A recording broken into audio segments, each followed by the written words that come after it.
Imagine a summer afternoon in the heart of the American capital.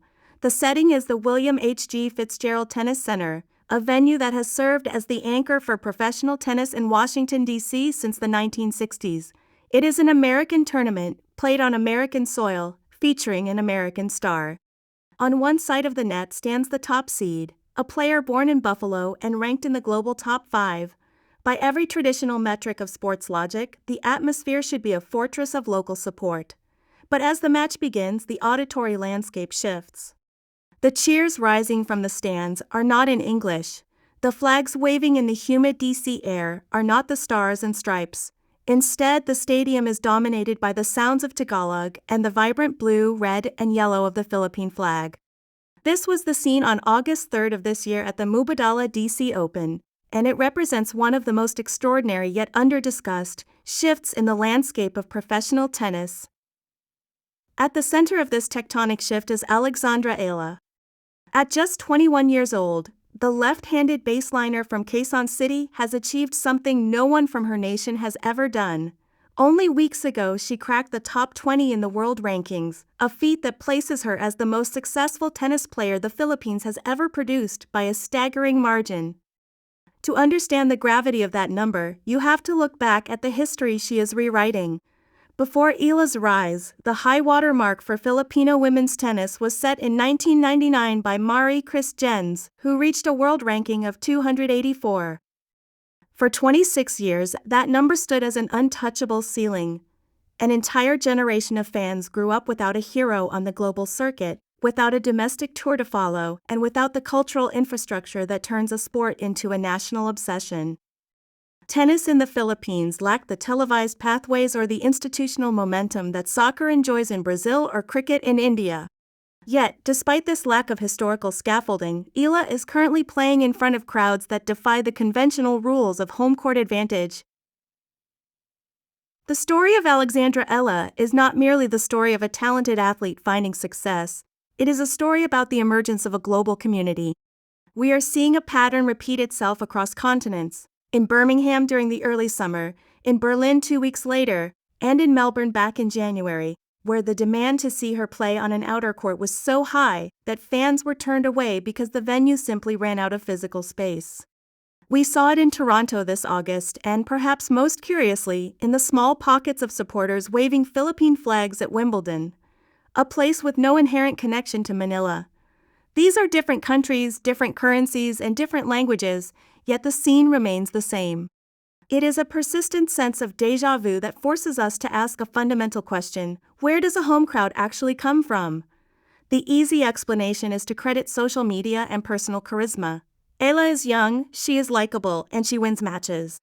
But that explanation misses the most interesting aspect of what is happening. The Los Angeles Times recently noted that the Filipino diaspora is providing Eala with what they described as a home court advantage. This is a phrase usually reserved for athletes playing in their backyard, not for a foreign player in a city she has never lived in. To understand why this phrase is being used, we have to look at the 5 facts that define her career.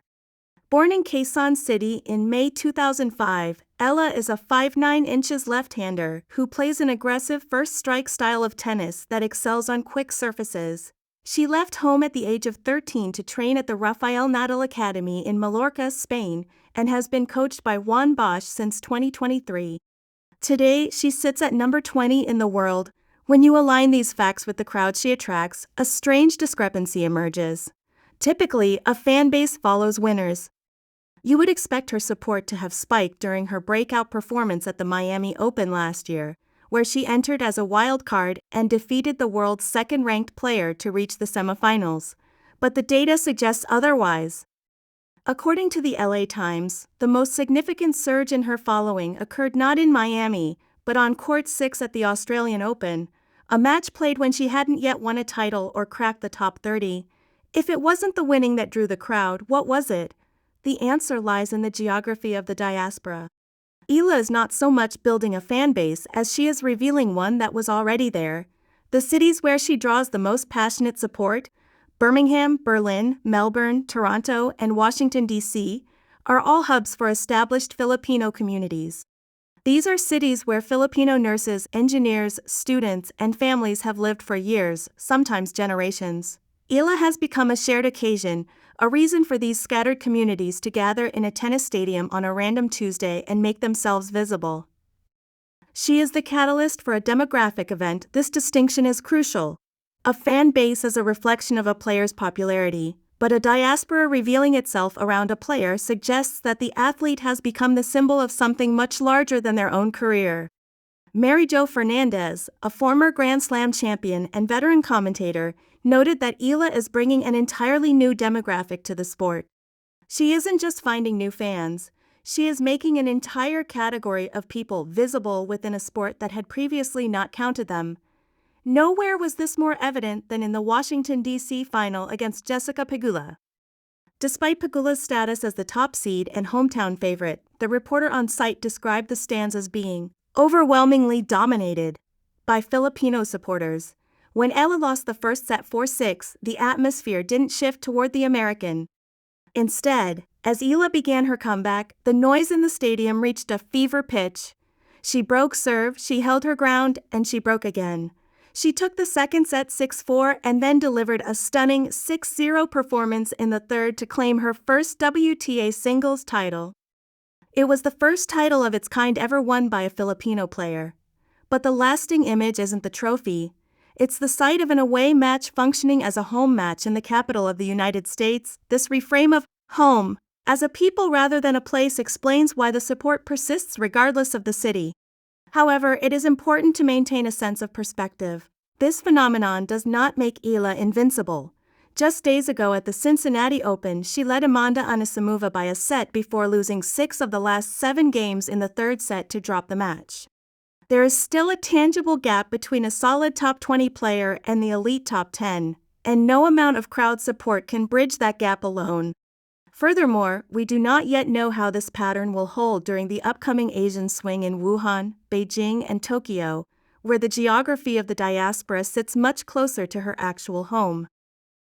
We also cannot say with certainty whether Eala will trigger a lasting tennis culture within the Philippines in the same way Li Na did for China.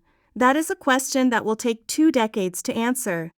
Currently, Eala is navigating the immense weight of national expectation. In June, she remarked that she tries not to let that pressure crush her, noting that pressure only has as much power as one chooses to give it. It is a composed sentiment for a 21-year-old, though it remains to be seen how that philosophy holds up as the stakes continue to rise. Next week, Eala heads to the U.S. Open in New York, a city that holds one of the largest concentrated Filipino communities on the East Coast. Arthur Ashe Stadium, with its 23,000 seats, offers a massive stage for this demographic event to reach a new crescendo. For Eala, the definition of home has shifted. It is no longer defined by the borders of Quezon City or the training courts of Mallorca. It is defined by the people who show up in Melbourne, Berlin, and D.C., people who were waiting for her long before she arrived. When she stands on the court in New York, she won't be a foreigner in a distant land. She will be, in every way that matters to the thousands in the stands, exactly where she belongs. Whether she is the first of many or a singular phenomenon, Alexandra Eala has already succeeded in making a global community visible to itself, one tournament at a time. The number 1, representing the first Filipino to crack the top 100, is more than a ranking. It is the moment a scattered population found a center point in a stadium that, on the surface, had nothing to do with them.